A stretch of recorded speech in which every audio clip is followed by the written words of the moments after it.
lead the House in the manner you have shown and call out anybody who is errant in their conduct. Thank you. Jared? I thank you very much, Honorable Speaker. And whereas you have closed that debate, I would want to take a tangent from what both the majority and minority leaders have talked about, Honorable Speaker. Honorable Speaker, we have lately seen discordant voices, especially emanating from the presidency. And the presidency is composed of the president, the deputy president, the cabinet, and those others in that chain, Honorable Speaker. Honorable Speaker, whereas I would be least concerned about what happens in Kenya Kwanza, but when these matters have potential to create disunity in our country, then I will be very much concerned, Honorable Speaker. In Bungoma, where you played a very good host to the most successful Madaraka days ever in this country, I did realize, Honorable Speaker, that 40 minutes later, when the president had sat down, the deputy president showed up. And the president of the Republic of Kenya had to welcome his deputy, which is totally a break from tradition, Honorable Speaker. On Sunday, during an event of the Akorino brothers in Nakuru, the deputy president arrived 1 hour after the president had sat down. And just next to that president was his seat, which was being warmed by the Minister for Water and Irrigation, my friend Zachary Njeru. And when he showed up, he started, castigating the weather. He started castigating his means of transportation and many other things, Honorable Speaker. Yesterday, to my dismay, the deputy president took a commercial flight to Mombasa and was hauling his own bag, getting into the aircraft, Honorable Speaker. Honorable Speaker, this House appropriates and budgets for travels of the deputy president, Honorable Speaker. And at no given time have we ever envisaged a situation where he takes a commercial flight. But if he takes solace out of commercial flights, then it is upon and incumbent upon this House to reduce his travels by 95%, because we know what is being charged by commercial flights and the rates that are being charged by chartered flights, Honorable Speaker. Honorable Speaker, whereas this government is barely 2 years in office, we have listened to quite disdainful statements emanating from the office of the Deputy President. And I want to ask you, Honorable Speaker, that the majority leader here present to shed more light over these issues, because they touch on us as the consumers of government services, Honorable Speaker. Whereas a lot has already been spoken about regarding sugar and the loans that were offset by the government, Honorable Speaker, just yesterday, in a cabinet meeting, 6 billion shillings owed by coffee farmers was cancelled by the cabinet, Honorable Speaker. And there is no fury about it.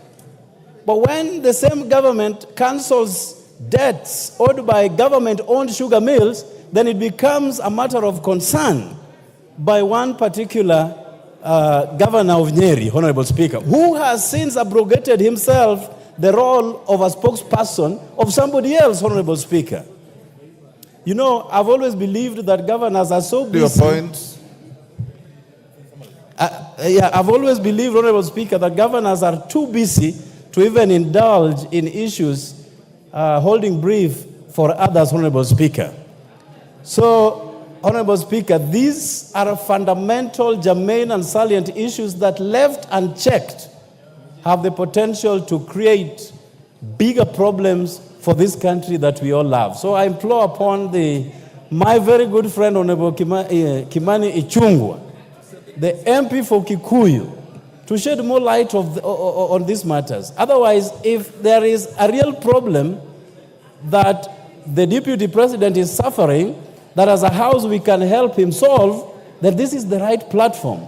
But if he's creating, disunity and playing victim at the same time, so that a particular section of the government would go a different way, then we want to know and call him to order. I thank you, Honorable Speaker, for the... Yes, member for Kahawa. Mr. Speaker, Norwaraka. Mr. Speaker, in as much as this is music to my ear, but we are slowly digressing from the business of the House. I have heard names being made here. And Mr. Speaker, you are the biggest advocate of protection that persons must not be named here adversely without a substantive motion. That side has a majority, supermajority, so they say. There is nothing that stops them from dragging that Gachagua here so that they can impeach him. They can impeach him so easily by bringing him here and vote against him. So why should we divert from business of this House and enter into some charade and hypocrisy and politics instead of doing business which is before us? We know what you people are saying. We know the politics you are doing. But we also have our politics. We don't want to turn this place into a political arena. We know that this matter has been choreographed. Who doesn't know that? Order, Honorable Kajwang. Order. Yes, that is Atandi. Honorable Speaker, I didn't want to enter into this conversation, but Honorable Speaker, let the truth be said. The governor of Nyeri did not say anything out of this world. The governor of Nyeri was simply saying that there is no equity in sharing of national cake, and that's a fact. That when you look at the budget we have just passed here, so many sections of this country are not receiving projects. And the governor of Nyeri, as a leader elected by Nyeri residents, must fight for the welfare of Nyeri residents. So, Honorable Speaker, I think let us stem this discussion. The national cake is not being shared equitably. Most parts of this country are not receiving resources. And I want to support him. Let us not be a government that preaches unity because it is favoring us. Because if there is chaos, people who are stealing will not steal. You don't steal in chaos. You steal when there's unity. So we don't want this conversation about unity because we need unity and peace so that we can be able to steal in peace. Let us be genuine about unity. If you're talking about unity, let it be about genuine unity. You can't tell me that you are preaching unity here, but there's no development that is coming to my area. You can't tell me you want Kenyans to be united because the preaching you are giving us is for your good. So the Nyeri governor should not be discussed here, Honorable Speaker, unfairly. And I agree with him. The government must ensure equity in sharing of national cake so that all Kenyans can be happy and be peaceful and be united. You cannot be united in statements, in empty statements. Let us be united. Let us have real unity. Real unity is about how many resources, how much money is going to Siaya, vis-a-vis how much money is going to Kiambu. How much money is going to Washington, vis-a-vis how much money is going to Kisumu. That is the unity that I want to hear about, not unity, empty statements about unity. I support the Nyeri governor. Thank you. Yes, Osoro. Yes. Thank you very much, Honorable Speaker. Honorable Speaker, what is happening today, or in the recent past, started like a joke from what many considered as mere statements by very top leaders of this country. It started from statements like, the shareholders claiming that there are some communities that really did not contribute to the formation of this government, calling other people shareholders and other people traitors, and people kept quiet. But, Honorable Speaker, if this House keeps quiet, the trend this country is taking will take us back to 2007, 2008, if we are not careful. Because it started from one particular leader, then it went down to what we'll call his supporters, or he recruited some speakers or a mouthpiece to speak on his behalf. And the recent utterances, Honorable Speaker, really shocked the nation, where somebody is questioning on the division of the national cake, how it should actually be shared, that it should be shared on how people voted. I mean, this is shocking. What he did say is that if we go by that formula that he was proposing, then he should also propose that a certain section of people or a region should then not pay taxes. They should also not contribute to the national cake in terms of paying of taxes.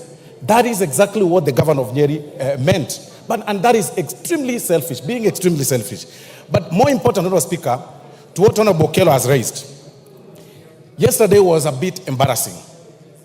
This House passed last year's budget, 2023-2024, and they allocated funds to every arm of government.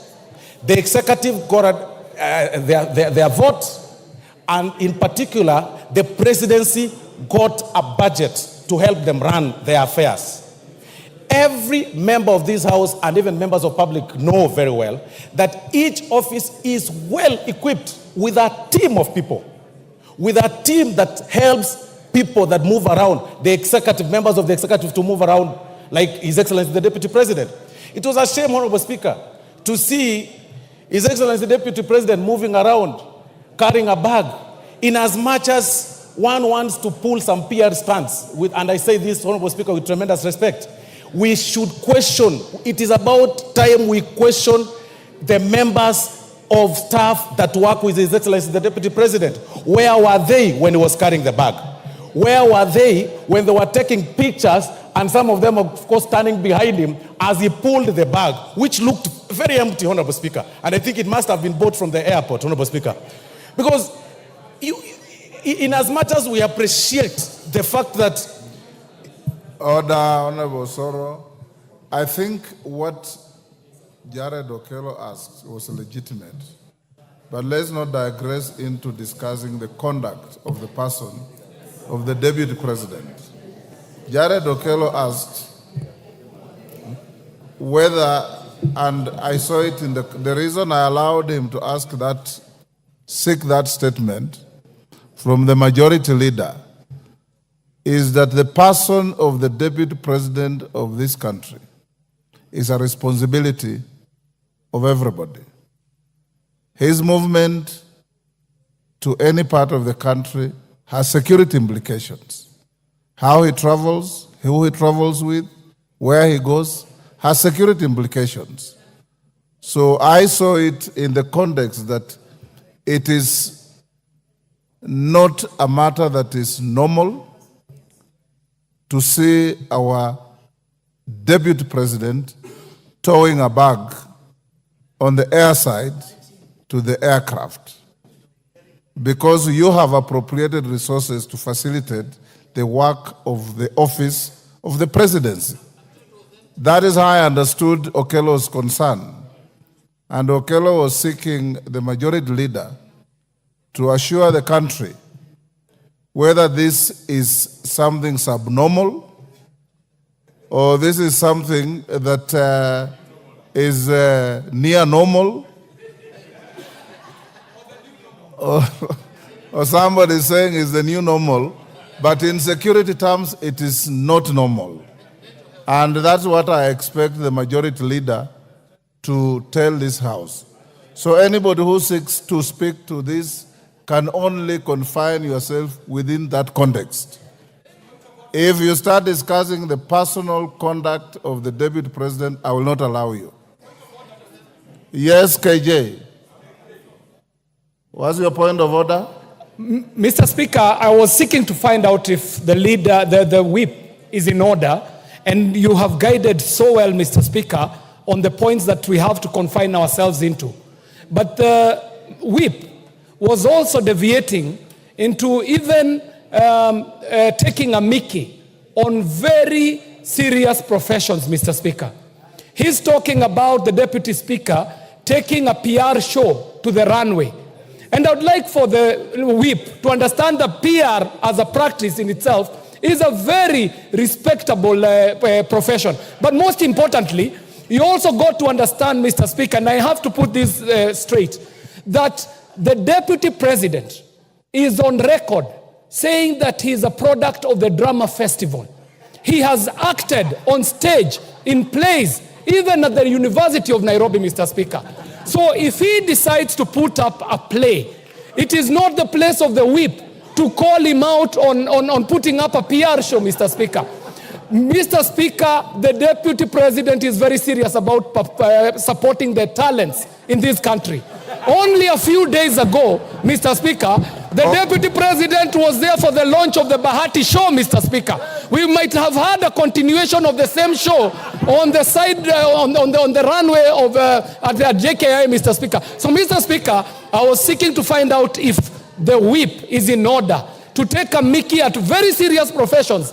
The profession of PR and public relations, the profession of actors, and even the people who chase clout for content, Mr. Speaker, for TikTok, are also doing a serious job, Mr. Speaker. So I would want you to find the whip out of order totally, Mr. Speaker, for deviating from the issues as you directed. Thank you very much, Mr. Speaker.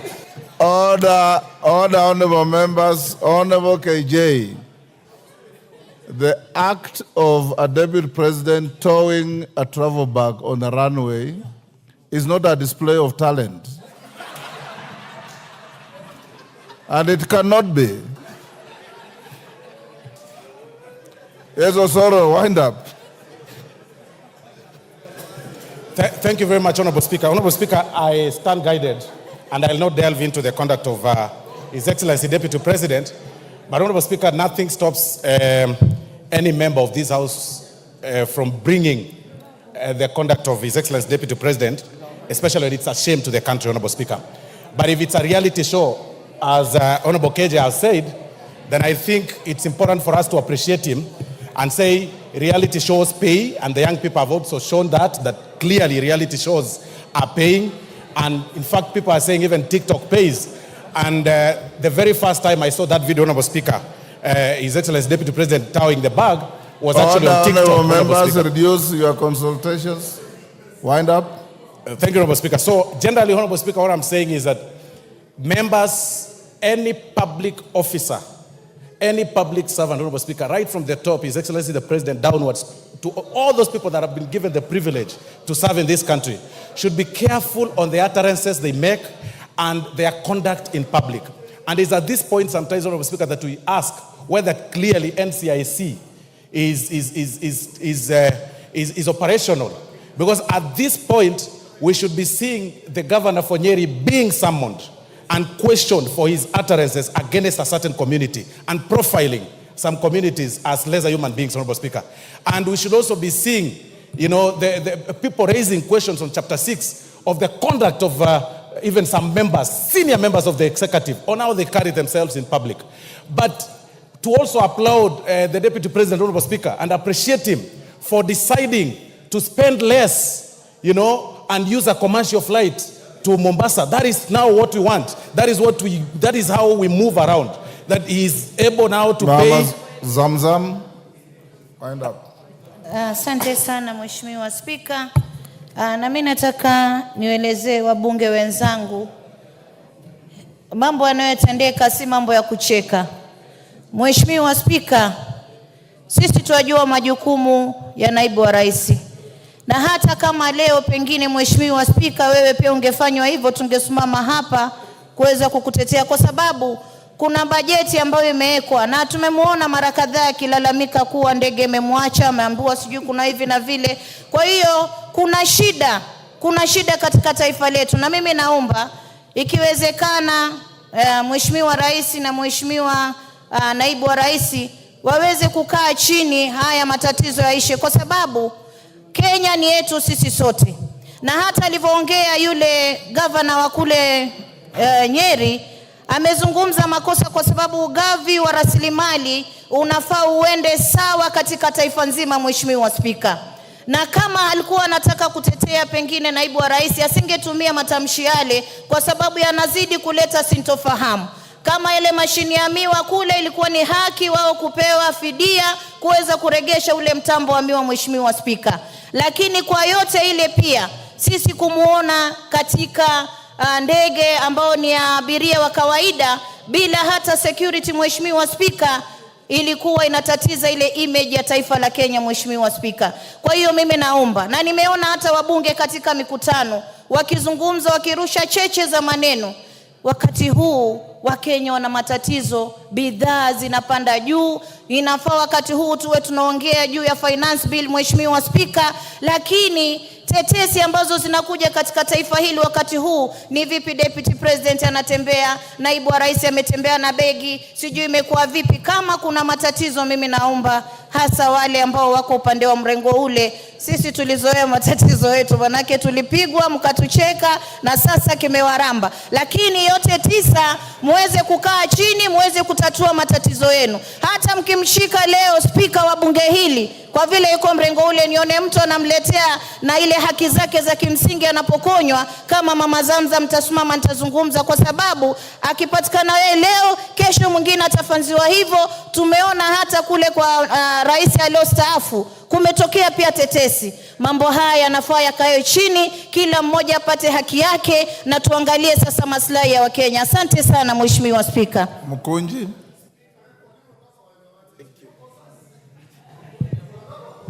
Honorable Speaker, I want to weigh on this issue, and I want to be very careful. Honorable Speaker, almost everybody who is speaking on this issue is my senior in politics and my senior in many of the things that we are doing. But Honorable Speaker, I feel that I need to put in a perspective of a newcomer in politics of Kenya. Honorable Speaker, while I really don't know how this country will be in a few years, I feel like we are changing tune and we are coming out in a way that we can even mess our democracy. Honorable Speaker, I want to call upon our senior leaders to embrace speaking in the rooms, and then they come out to tell us in very clear terms what is happening and what is going in the country, Honorable Speaker. Honorable Speaker, I was also very worried when I saw the Deputy President carrying his own bag. And I felt sad because if I was there, I could have carried for him the bag. Was he carrying or towing? He was carrying the bag, Honorable Speaker. And it looked like a bag that wouldn't fit even in the carrier side of the plane. And Honorable Speaker, I feel this is something that the majority leader must clarify to this House. Why would we have the Deputy President carrying a bag in a commercial flight? And Honorable Speaker, I also feel we are getting into the conversation of how to save on costs. And we need to embrace what the Deputy President has brought about, that we should be able to travel together with our colleagues who are not senior members of our society. But Honorable Speaker, we have bigger problems to think about. And Honorable Speaker, I want to say that in our community, Embu, right now we are reeling with a lot of poverty because of the ban of Mogoka, Honorable Speaker. And I feel this House, together with these members, are not doing enough to help us and listen to both sides of the divide so that my people don't die because of poverty, Honorable Speaker, when they were making a living out of this thing. Honorable Speaker, this is serious, and I want to say that we have to know how our people make money and not ignore the fact that they might even mess up their lifestyles.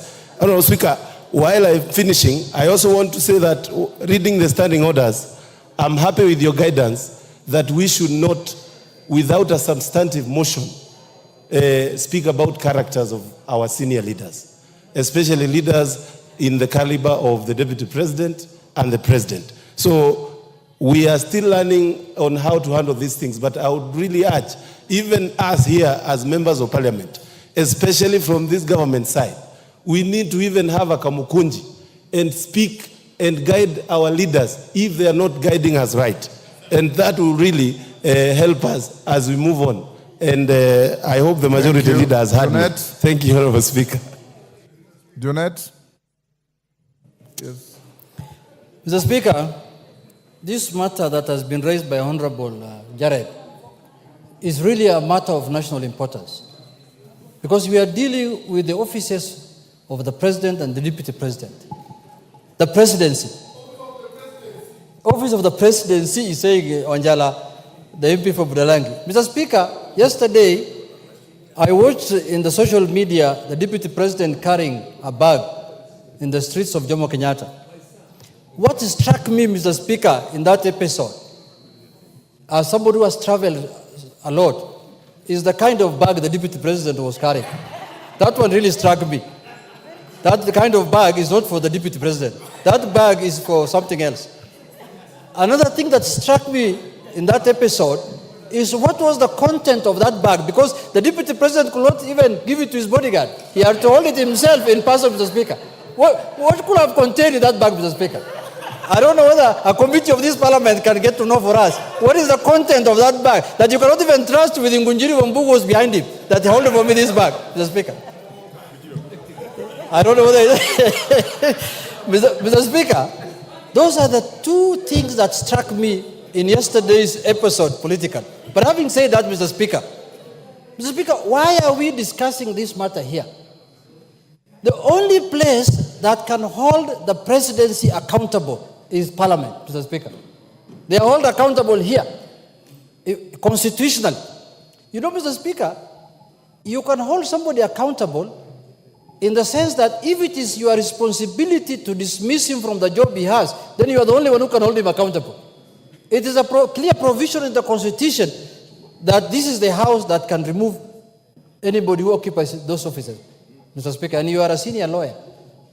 Mr. Speaker, if what I am seeing, or this trend I am seeing continues, you know very well, Mr. Speaker, the Constitution says a state officer must bring honor, dignity, and respect to the office he's holding. Mr. Speaker, you cannot demean the office you are holding and you expect to attract dignity and respect. Mr. Speaker, let's call a spade a spade. If you want to politic, that is fine. If you want to go and talk in a church, in a public burial place, that is fine. But not to the extent of demeaning the office of the Deputy President. Even the office of Member of Parliament cannot be demeaned, Mr. Speaker. When some of our colleagues misbehave, we take offense. When some of our colleagues here go to burials and behave in a manner that is unbecoming, a manner that a Member of Parliament should not behave, we take offense. We say, no, we talk to them, don't behave that way. As a whip, I guide them in my office. You can't behave like this. I don't know whether the executive has a whip. The whip of the executive now must come in. I don't know whether it is the majority leader who is the whip of the executive. But a majority leader, if somebody is not interested in any job, there are Kenyans who are interested in that job. Why don't you do something? We are here to execute it. There are many Kenyans who can perform. Men and women. And many Kenyans, men and women of high standard and caliber. Including, no, I don't qualify because I'm not from Kenya Kwanza. But anybody else is qualified. Mr. Speaker, you know, Mr. Speaker, the deputy presidency is a very, very critical office. In our neighboring country, the president today who's running that country was a deputy president. She was a deputy president of President Magufuli. And today she's a president of the Republic of Tanzania. So that tells you how important that office. That is not the kind of office that can be occupied by somebody who's pulling a trolley in the corridors of Jomo Kenyatta Airport. It's not possible. So, Mr. Speaker, why we are talking as a parliament, because it is here that we discuss matters of concern to the people. And surely, Deputy President pulling a trolley is of matters of concern to the public. The discussion here is, why did he use the Kenya Airways, the public transport? That is neither here nor there. The issue is pulling a trolley. The issue here is, are we as a country having the presidency, giving the presidency the kind of respect that it deserves, Mr. Speaker? And I'm not absolving blame from anybody.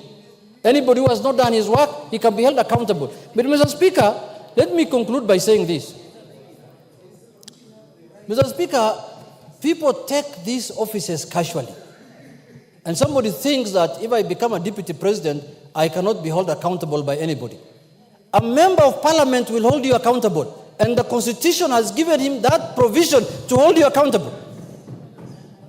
Any member of parliament, by the way, it doesn't matter whether you're Kenya Kwanza or Azimio, any member of parliament can hold you accountable for actions and anything that you speak. I don't want to digress because the speaker has told, let's concentrate on the context. But some of the utterances even are wanting. So, Mr. Speaker, personally as a member of parliament, and you know, some of us, we might not have become deputy presidents, or we may not occupy high offices, but now we are senior members of the country because some of those people, we have served more terms of parliament than them. They know that. I have been in this parliament more than those people. They know themselves. I don't want to mention names. I am now serving the third term, and people came here one term and sijui jua ilitoka wapi kabulika hawa sasa hawa ni namna hiyo tu, na sisi bado tumebaki tu kama kuku hapa ndani ya town. So, Mr. Speaker, I want to say this, that let us respect the offices we are holding. If you have grievances, deal with your grievances in a manner that befits the office you are holding, and don't bring shame to the country. Don't bring shame to our country. And when you want to divide the country and you want to separate people, nobody will accept that. Nobody will allow that. With those few remarks, Mr. Speaker, I want to say, please, for those people who are very close friends of our friend, please buy him another bag. That bag cannot go on. If next trip, I want to see a better bag. KJ, please. Thank you very much. Majority Leader, you've heard the concerns of members. Wanjala, what is it?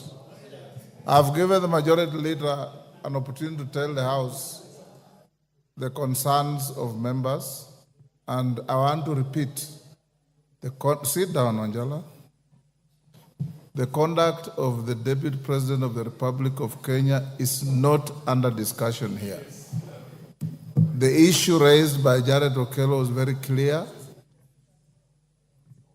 The office of the Deputy President, the whole of the office, as Junet, I think Junetta summarized it very well.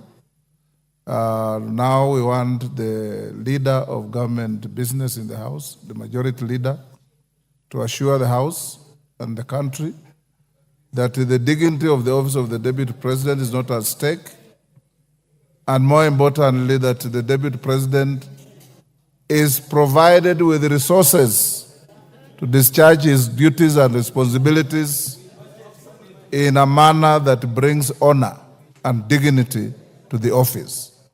Majority Leader. Thank you, Honorable Speaker. Honorable Speaker, allow me to, as you have guided, restrict myself to the issues that were raised by the Honorable Jared Okello, without delving much into the issues of whether this was a reality TV show or acting and drama. Honorable Speaker, to confirm to the House and to the country that both the President, the Deputy President, and also the Prime Cabinet Secretary, all Cabinet Secretaries, and indeed, even members of Parliament are well and adequately provided for in terms of budgetary allocations, including budgetary allocations for travel and staffing in all our respective offices. And Honorable Speaker, the Honorable Jared Okello will bear me witness that last week, only last week on Thursday, Honorable Speaker, we did pass the supplementary appropriations bill, and also we are in the process now of finalizing the appropriations bill of the 2024-2025 financial year. And if any Kenyan looks into the books of accounts of the national government, you will realize that the office of the Deputy President is very well resourced. And indeed, Honorable Speaker, maybe it's good to just put it into perspective because the Honorable Jared Okello has raised the issue. And there are issues that touch on, as you have guided, on the budget of the office of the Deputy President or the presidency, issues that touch on security of the person of the Deputy President and that of the President, And also, Honorable Speaker, what the Honorable Junet has referred to as the honor and dignity that comes with the offices that we all hold, not just the President and Deputy President, but even us as members of Parliament. And Honorable Speaker, in confirming that there are adequate resources, including resources for air transportation, Honorable Speaker, both for fixed airwing, aircraft, for helicopters, and even if the Deputy President opted to travel by sea, there are adequate resources for him to travel by sea, by SGR, or even by coast bus to any other bus, Honorable Speaker. And let me also say, Honorable Speaker, it is not unusual, because I don't know why anybody would think it's unusual for the Deputy President to travel with our national carrier, Kenya Airways. Honorable Speaker, I have witnessed holders of that office in the person of William Ruto, our current president, used not just Kenya Airways. In fact, last week when he traveled to South Korea, he took a commercial airliner to South Korea to and fro. The only difference is that he never posed for any photograph anywhere. I have also witnessed when he was deputy president, William Ruto traveled not just on Kenya Airways, but used jumbo jets to Mombasa, to Eldoret. He has used Skyward and Renegade, and the other, not 540, there's another airline that Air Safari Link to Masai Mara. And therefore, it is not unusual. I think the only unusual thing that happened yesterday, Honorable Speaker, and maybe that may have gotten the attention of the Honorable Jared Okello, was the Deputy President towing a bag, a new bag, brand new bag, as the Honorable Junet says, that could not even fit into the compartments in the aeroplane, towing the bag and posing for a photograph. But unfortunately, I think, Honorable Speaker, on matters touching on security, the Deputy President was also very well secured yesterday, and I can confirm that to the country. He had with him not less than 19 bodyguards, 14 of whom he was to travel with on that aircraft. Therefore, he had no problems with people to carry his bags. Let nobody think that the Deputy President had problems on people to carry his bags. He had not less than 3 photographers to take the photographs, Honorable Speaker. Majority. Yes, Junet, what's the point of order? Mr. Speaker, I wish to ask the majority leader whether he's correctly saying that a plane that was to carry 60 people, 14 were supposed to be bodyguards of the Deputy President in that plane. Can you tell the Parliament in broad daylight that 14 were members of his security detail out of 60 members, a third of the plane, and cameramen and the other things? Honorable Speaker, the information I have, the Deputy President did not just appear for the photograph. The Deputy President was driven to the airside with his full security detail, including the presidential guards that guard him from the Wrecker Squad. They were there with him. There were adequate, not less than 14 officers traveling with him on that plane, including photographers, security men, bloggers, protocol people, including the former MP for Nyeri, who I hear is a chief blogger in that office now, Honorable Speaker. Therefore, Honorable Speaker, I was just making the point that the Deputy President was not short of staff and personnel to carry his bags, including photographers who are taking those photos, Honorable Speaker, and therefore his security was not in question at all. Two, Honorable Speaker, in terms of the dignity and honor that comes with that office, Honorable Speaker, I think the Deputy President had this flight paid for by the government of Kenya using taxpayers' money. And to give his office the honor and dignity, those who are keen observers did observe he was seated on seat 1A of that flight.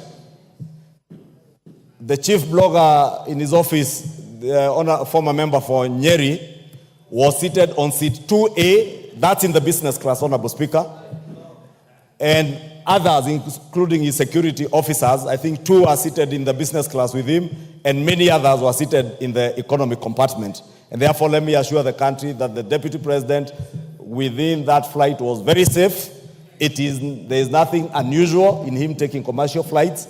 Indeed, many of you who attended the National Prayer Breakfast will remember His Excellency the President affirming that out of the austerity measures that government has instituted and which we effected through the Supplementary Appropriations Bill, that his office, that of the Deputy President, and that of the Prime Cabinet Secretary had cut their budgets substantially. And therefore, I only want to encourage the President, the Prime Cabinet Secretary, the Deputy President, when they travel, to bear in mind those austerity measures, but at least to reduce the delegations, if not anything. I am certain nothing would happen to you when you are up there in the skies. Therefore, 1 or 2 security officers might be adequate. You do not need 3 or 4 photographers to travel with you on that plane. You can send some by SGR or others to drive to Mombasa. Therefore, I want to encourage all our government officers to bear in mind that we are in a tough situation and austerity measures that government has instituted, including Parliament, Honorable Speaker. I was pleasantly surprised the other day when I saw members of Parliament carpooling to travel to Naivasha because they thought it was easier to hold their meeting where they were holding and carpool. And Honorable Speaker, this should be the spirit, Honorable Speaker. But also, Honorable Speaker, more importantly, because I have seen these questions being raised, especially by bloggers, is the Deputy President entitled to use of military aircraft? Honorable Speaker, I did engage the Cabinet Secretary for Defense. And indeed, I have asked, Honorable Speaker, so that we may put this matter to rest, I will be writing to the Cabinet Secretary for Defense to appear before this House in plenary that only the President and the First Lady, the President as Commander-in-Chief, since we don't have a Deputy Commander-in-Chief, has access to military aircraft. The Deputy President has a police aircraft designated for his use, which currently is under maintenance, and the Cabinet Secretary tells me in the next few weeks they will have finalized with its maintenance, because it is not just a police aircraft that is maintained by government, but whenever the Deputy President is flying that aircraft for his safety and security, bearing in mind the office he holds, is usually flown and operated by Kenya Air Force pilots and servicemen, Honorable Speaker, so that we can assure the Deputy President's safety, assure the country of the Deputy President's safety. Honorable Speaker, when the Kenya Kwanza government took over, I am also informed, Honorable Speaker, our defense forces would occasionally allow senior government officers to use their aircrafts at times on request. And ordinarily, government policy is when any senior government officer like the Deputy President or the Prime Cabinet Secretary intends to use a military aircraft, because these aircraft are designated for operational work by the military, to request for use of a particular aircraft, whether it's a helicopter or a Dash 8 or a fixed-wing aircraft, through the office of the head of public service, Felix Kosgei. Honorable Speaker, let me put it on record because I have checked those facts. The day that the Honorable Okello refers to on Madaraka Day, the office of the Deputy President never, because I would not know why he decided to get late, because either way you could also choose, like the Honorable Speaker chose, to go and spend the night in Bungoma or in Kisumu and be near the function, or wake up early like many of us did to travel. The same with the incident that the Honorable Jared Okello speaks to this Sunday in Nakuru at the Akorino Church. It is true, the Deputy President arrived over an hour later than the president. The president was magnanimous and courteous enough to be able to receive his deputy. And Honorable Speaker, I can also confirm, because I was to join you in Laikipia, we left Nairobi at exactly the same time with the deputy president at about 10:44 a.m. when his chopper was lifting from his current residence. Honorable, we traveled together. There was a slight challenge with the weather, I can confirm, Honorable Speaker, around Mount Longonot. And we were able to maneuver through within a period that did not exceed 5 minutes. As to why the deputy president chose to tell the country that he had transport and weather challenges, Honorable Speaker, on the pulpit in church, again, I would not be able to be in a position to tell why the person serving in the office of a deputy president would choose to tell what is not true while standing at a pulpit in a church, Honorable Speaker. And since, Honorable Speaker, you have guided, we are not here to discuss the conduct of any person. I do not want to dwell into that. But to assure the country that both the president, the deputy president, the office of the prime cabinet secretary, from what the Minister for Defense has informed me, may in writing ask for use of military aircraft. And Honorable Speaker, the Defense Cabinet Secretary did inform me that for the last 1 year, the aircraft that were being used by the Deputy President, the Prime Cabinet Secretary's office, and other senior government officers occasioned an expenditure of 500 million shillings, 500 million shillings to KDF. KDF has written to the various offices, and the office of the Deputy President has written back declining to share in the costs of the wear and tear and fuel of these aircrafts. And that is why the Kenya Defense Forces and the Ministry of Defense made a policy decision that should any officer want to use military aircraft, it must be on request, since all these offices have resources appropriated to them for air travel. Therefore, if you use a Kenya Defense aircraft for fuel, for wear and tear, you pay for it from the budget in your office. And therefore, Honorable Speaker, should cry foul that they have not been allowed to use military aircraft.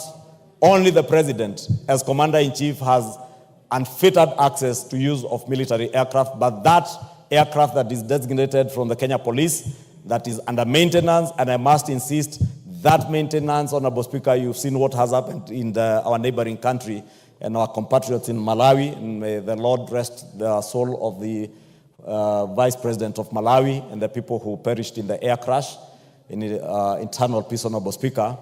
We would not fathom that happening to any of the officers serving in our government. And you remember, Honorable Speaker, I'm also informed many of those aircrafts, including the ones used by the President, were put to a rigorous maintenance program following the unfortunate incident where we lost our Chief of Defense Forces. And therefore, it is only fair that we allow our military and those who take care of these aircraft to service them and avail them for use by senior government officers when they are in good and serviceable condition, Honorable Speaker. Honorable Speaker, allow me, I think I have adequately answered to that, but I want to commit, this is just a preliminary answer to the Honorable Jared Okello.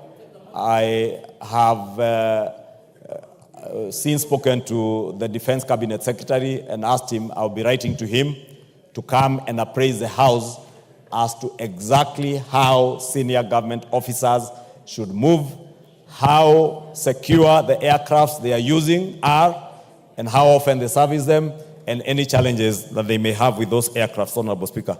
In conclusion, Honorable Speaker, let me speak to many people, Honorable Speaker, because I saw a very unfortunate post yesterday on social media by those bloggers who work in those big offices, Honorable Speaker, anticipating the demise or the occurrence of a vacancy in the office of the President. Honorable Speaker, there are things people may do casually and post online. And I remember, Honorable Speaker, when my predecessor, the Honorable Charles Jonjo, was Attorney General and Minister for Constitutional Affairs, he made it treasonable to even imagine the death of a president. We are not in that age, Honorable Speaker. But it's unfortunate that bloggers who work for senior officers of this government can post write-ups on social media, either wishing, anticipating, or praying for the occasioning of a vacancy in the office of the president, and purporting that the deputy president is only an inch away from the presidency should anything happen to the president. Honorable Speaker, these are things we may take lightly. Just as we may take lightly the talk that you referred to by the governor for Nyeri, or indeed the talk about people going to their villages. And I want to agree with Honorable Soro. These are the kind of things, Honorable Speaker, in 2007, 2008 that led us into the problems that we got into with post-election violence. When people were told to go back to their villages. Honorable Speaker, it is true we all come from villages. But please, when we hold senior government positions, we must grow beyond our villages. We must remember that we bear a greater responsibility to the people of Kenya way beyond our villages.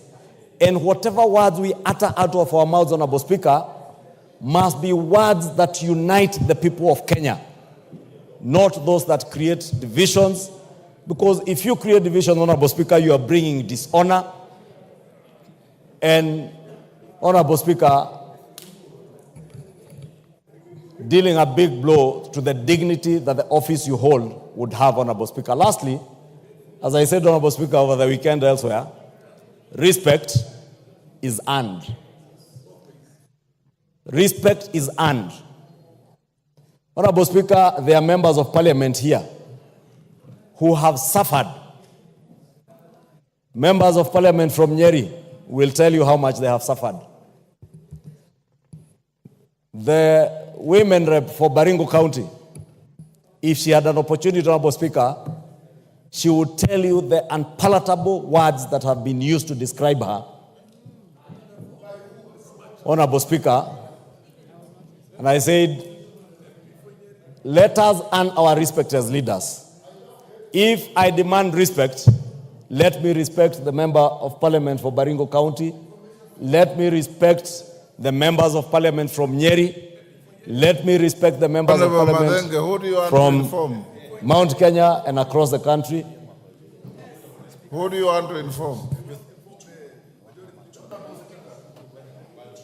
Madenge. Yeah? Majority wind up. Thank you, Honorable Speaker. Order, Madenge, take your seat. No, the member for Nyeri, I think, had me mentioning how much they have suffered. Honorable Speaker, maybe I would allow him 1 minute to inform me. He wanted to inform you. Do you want information? I would oblige him to inform me. 1 minute, Madenge.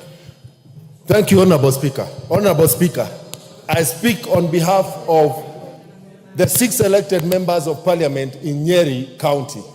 And this also includes both the senator and the women rep. We have really suffered intimidation and blackmail. And it is imperative that as elected leaders, we be allowed the space to execute the mandate that the ordinary people in Nyeri gave us when they voted for us. It is not possible that the people of Nyeri voted for us so that we can follow an individual when that individual goes dancing, drinking moratina, and eating nyama choma. It is not possible. And it's not even in Nyeri. It is in, the dancing is happening in Honorable Kejori's constituency. We want to speak from the floor of this house and inform the country that respect is two-way. You cannot disrespect us in other constituencies and expect us to maintain the respect that we have accorded you for the last 2 years. Respect is earned. It is not demanded. It is not coerced. You've made it is your not information. Enforced. Thank you, Honorable Speaker. Wind up. Wind up, Majority Thank you, Honorable Speaker. Allow me to end up, Honorable Speaker, by just saying, Honorable Speaker, just was the Honorable DMM has said, that as national leaders, let us earn our respect. Let us not demean other leaders. Let us not coerce. Let us not intimidate other leaders. And more importantly, Honorable Speaker, let us not seek to blackmail anybody, whether it's members of parliament, whether it's government institutions, or any other officer serving in government, Honorable Speaker. In conclusion, Honorable Speaker, as leader of majority, I have said it elsewhere, and I'll repeat it on this floor, Honorable Speaker. I will never, for the time the Almighty God will give me the opportunity to serve in the office of leader of majority, allow anybody to demean any member of parliament, whether you are in the minority, in the majority, whether you come from the same village with somebody or not. I will never sit back, and I will protect the rights of all members of parliament as their leader and as a leader in this house, Honorable Speaker, because in doing so, I believe I am protecting the dignity of not only this house, Honorable Speaker, and individual members, but the dignity and honor of the people who have elected these members of parliament. With those many remarks, Honorable Speaker, I may commit that I will be writing to the Cabinet Secretary of Defense to answer more substantially to the issues raised by the Honorable Jared Okenga. Thank you. As you do so, the Honorable Minority Leader has requested me to give him a minute on this, and he will be the very last. And take into account what he will say in what you intend to... Thank you, Honorable Speaker. I really didn't want to speak to this, but I think it is my duty to raise my voice on such a weighty matter. Honorable Speaker, let me start by saying that it is not in our place as a Azimio coalition in the House. It's not part of our responsibility to meddle in the affairs of the executive or to attempt to provide solutions to the executive. But Honorable Speaker, as I said earlier on, there can only be one government for the Republic of Kenya at any one given time. Honorable Speaker, there can only be one government for the Republic of Kenya at any one given time. And therefore, a dysfunctioning government, regardless of who has formed that government, affects every citizen. What we are seeing here is the making of a dysfunctioning government. That is what I have to say first. But second, Honorable Speaker, as students of history, we are told that history repeats itself. First, as a farce, and second, as a tragedy. Honorable Speaker, you will recall what happened in this country in the year 1989 or thereabout, when the then Vice President, Dr. Joseph Njuguna Karanja, was hounded out of office on account of becoming too big, of making fellow leaders to kneel before him. He became a kneel before me Vice President. Honorable Speaker, at one point, he actually purported to be the acting president when President Moi was around still. Honorable Speaker, I don't want to say who was right or wrong. Likewise, I don't want to say who is right or wrong in the present instance, because I don't belong to Kenya Kwanza. But let me say this. Honorable Speaker, the Kenya Kwanza government has got a duty now to govern. But you also owe Kenyans a duty to give them a functioning government, a functional government. And therefore, anything that can create dysfunction in government must be sorted out as quickly as possible. Honorable Speaker, you know, when a hyena wants to eat its children, he starts saying that they smell like a goat. Honorable Speaker, I don't know who is the hyena here, who is the goat here. But Honorable Speaker, something is definitely not working. Honorable Speaker, from where we sit as Azimio members, we see a situation where the marriage is not working. And if the marriage is not working, the logical thing to do is to separate. So marry another wife. The wife and the husband are not compatible or are no longer compatible. Yes. So the most logical thing to do is to divorce, but start by separating. So if you want us to help you in the process of separation and divorce, then we are willing to do so. We shall offer our free services. Thank you, Honorable Speaker. Order. Honorable members, wacha tuachie hapo. This matter will end here. Next order.